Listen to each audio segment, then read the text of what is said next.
All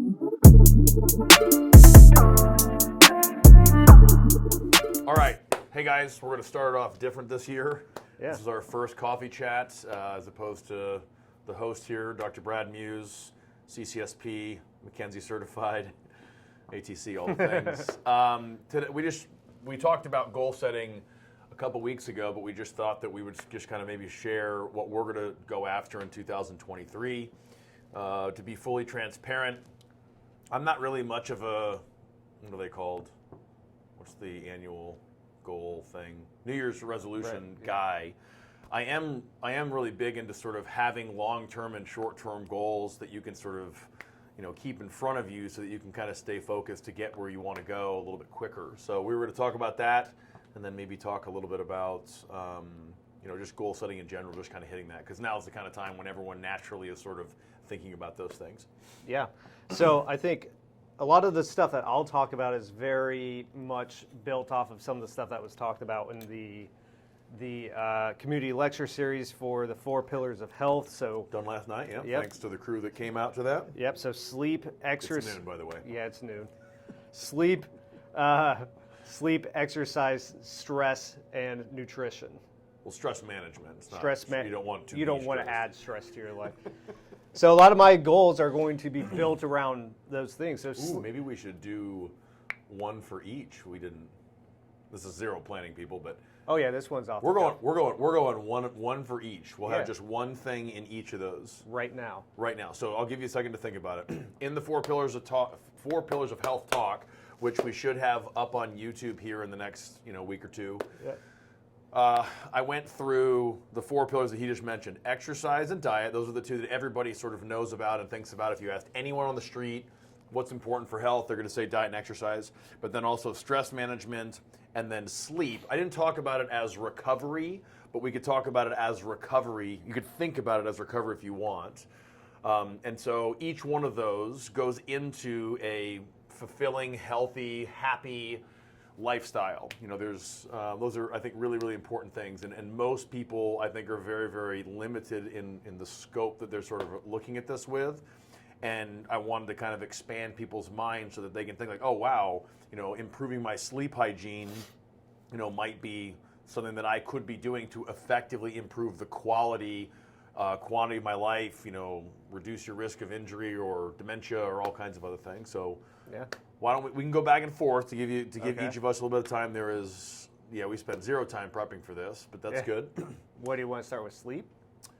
I'm going to let you choose. I've got sleep Dialing in the chamber right now. In the chamber, let's go. So I've classically been not a morning person. So my big goal for this year is to become a steady 5:30 a.m. wake upper. Now that doesn't mean tomorrow I'm setting my alarm for 5:30 a.m. and just getting after it. Maybe kind of like what you talked about last night. In terms of sleep opportunity, maybe I'll wake up 10 minutes earlier one day, do that for a couple days, 10 minutes the next week or whatever it is.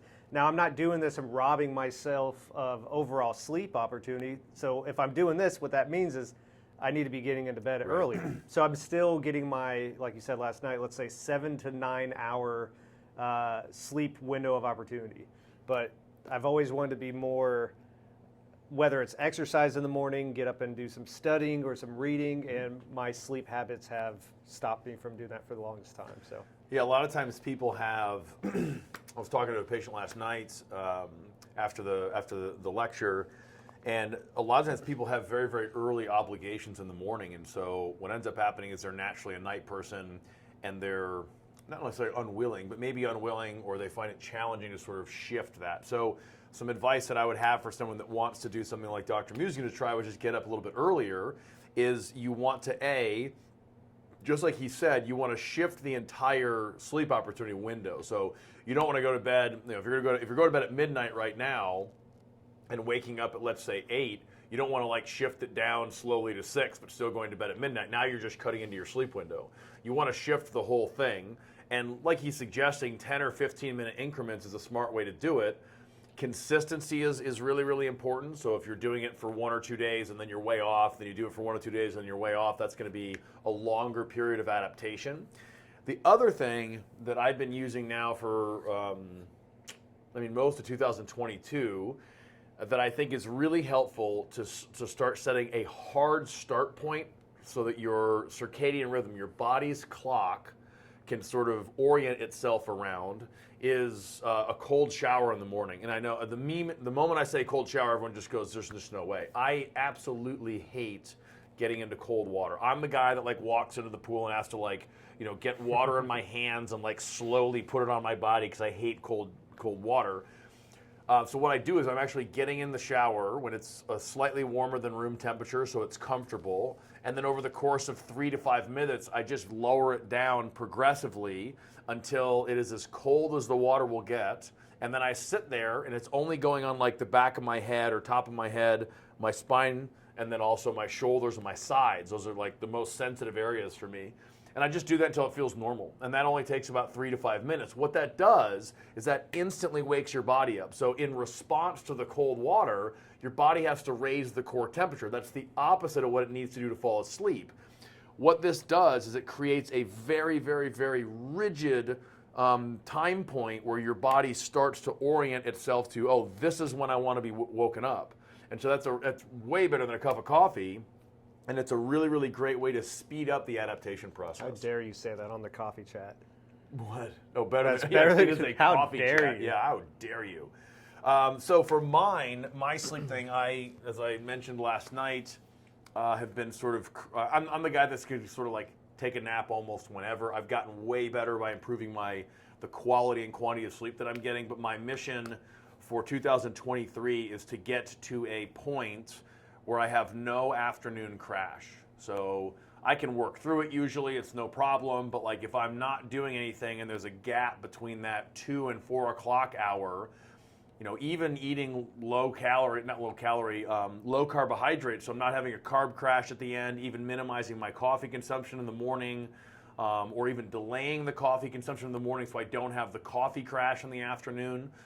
I'm still getting a little bit tired. My goal is to find my sleep opportunity and get that where I need to have it, and then also have the quality dialed in so that I can go through full days never feeling like I'm getting a little bit tired in the afternoon. So that'll be a challenge. Cool. So that's sleep. Let's talk about exercise, which is a big one for a lot of people. For me, my goal for exercise, once again, I don't want to go all in on this. So I'm going to start only 2 to 3 times a week right now. Now, that's 2 to 3 times a week in the gym. Outside of that, because part of our movement challenge is 15 minutes of movement every day. Which you are, do you still get the videos out? Huh? Videos? Now's not the time and place to talk about that. We'll not edit that out, but ignore the last 30 seconds. Continue. I did walk my dog this morning, so I did it. I need to get the video up. Okay, cool. But over the last month or two, my exercise routine has definitely taken a hit. So I want to build back into it slowly, and not burn out too quickly. So 2 to 3 times a week, get some movement in outside of that, and then gradually over the year, I want to build up to the, 3 to 4, maybe 5 times a week in the gym on a really good week. Cool. Mine, as some of you may know, I've been attempting to complete this, I'll say, ridiculous task. It's a famous, infamous test called Sinister from the kettlebell, the best kettlebell education organization in the world, Strong First. It is 10 single arm swings every 30 seconds for 5 minutes, rest 1 minute, and then do 10 Turkish get-ups, 1 every minute, alternating sides. But the weight is with a 106-pound kettlebell, which is really, really challenging. I started that almost a year ago, January 30th last year. I thought that I was going to have it done somewhere in July and August, which is adorable. And then I just keep pushing it back, being at my sort of advanced age, if you will. My body just doesn't adapt as quickly as it could before. And I want to get through this for no other reason other than I wasn't sure it was possible when I started the goal. And now I think I'm pretty close, or I know I'm pretty close. So I'd like to complete Sinister at some point in 2023. I'm done predicting when I'm going to get these done, because I can only go as fast as my body will allow. If you want to follow my sort of journey on that, you can follow Athlete Enhancement on Instagram and kind of see my battles there. But my goal there is to just continue pushing myself and training to achieve Sinister, really without compromising the body in any way. Okay. What now? What next? Let's talk nutrition. I'm going to keep mine really simple here. I'm going to drink much more water, eat a lot more I just thought greens. you were gonna say, I'm going to drink much more, which is not good for your nutrition. A lot more water, a lot more greens, and a lot less processed foods. Some of the things that you talked about last night. Okay. So I'm keeping it simple. I'm going to do what I criticized everybody for doing, which is saying that like I need to lose some weight. So I have always, for longer than I'm going to admit on, in public, I basically, float around 225 most of the year, and then I balloon up to about 230, 232, after the holiday season. It's fine. I love spending time with people and family and friends and all that good stuff. But I need to do a better job of keeping my body weight a little bit more controlled and not having it fluctuate. So my goal is to first get down below that 225 mark again. I might be over it a little bit. Let's say that this year was no different than any previous year. Yeah. So I want to reasonably cut that down. I'll just be honest. I was 232 when I started the year. My goal is to cut that down by March. So I'm not trying to, lose 2 or 3 pounds a week or anything like that. No trickery there. It's just with consistency in my macros, eating high quality foods, and then actually I'm counting calories now again just to make sure that I'm staying dialed in. Get that down, and then the really hard goal for me is to come in ideally under 225 in January 1st of next year, but really just anything under 230 I'll consider a win. I haven't done that in maybe a decade. So Nice. for me that's a kind of a long-term goal, but it has maintained my body weight between 220 and 225 throughout the entirety of 2023 once I get down in that range. Yeah, you'll catch up to me at some point. I've been consistently under 225 my entire life, so I've been killing it. Okay, I've stress. consistently not been under there. Yeah. Stress management. So for me, there's 2 things that I put into practice already, but I want to do a much better job at doing it, and that's journaling and meditating. So a journal, in the morning, I may do things like morning gratitude, just a couple things. I'll plan out my day because I've found that if I don't plan out my day, well then throughout the whole day I'm just kind of playing catch up and there's no real schedule to it. And I just find myself being more at peace if I know, okay, I have these things set up, I'm going to achieve these things, and then I can, put in time for relaxation and stuff. I'm not saying every single minute of the day, but if I can achieve that on a day-to-day basis, in the past I've found myself to be more or less stressed. And then the other one is meditation, which in the past I've used a app called Headspace, which is a really good guided meditation app.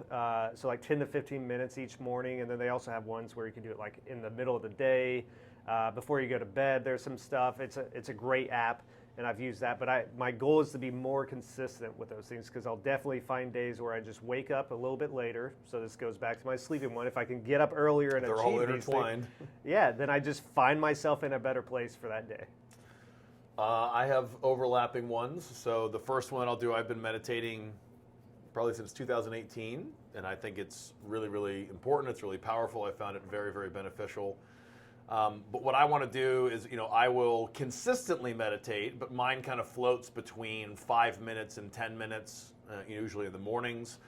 I'd like to sort of push that up to 10 to 15 minutes in the mornings to get, even better at it. So that's going to be my goal there. The other one is very, very easy. I want to be out in nature more with no technology. So I tend to, I like that. if I'm walking the dogs or even if I just go on a walk, I'm almost always listening to a podcast or calling someone to get something done or texting someone.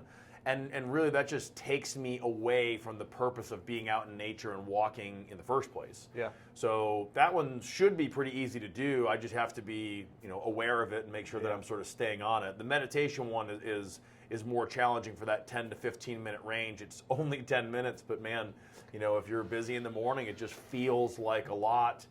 And it's easy to kind of like, you miss a couple days or you go on vacation a weekend, you don't get them in there, and then you come back and you forget about it, and then you kind of fall there.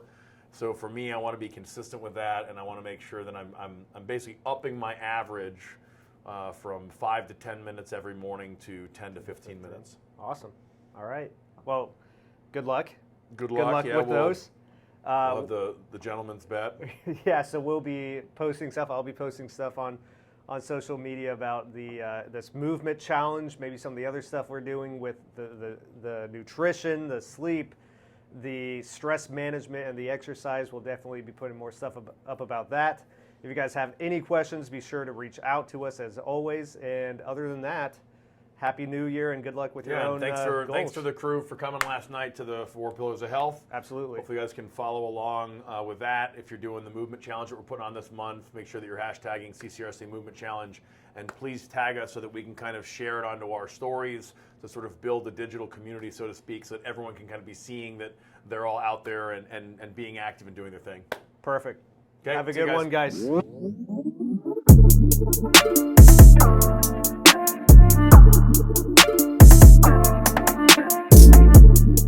guys.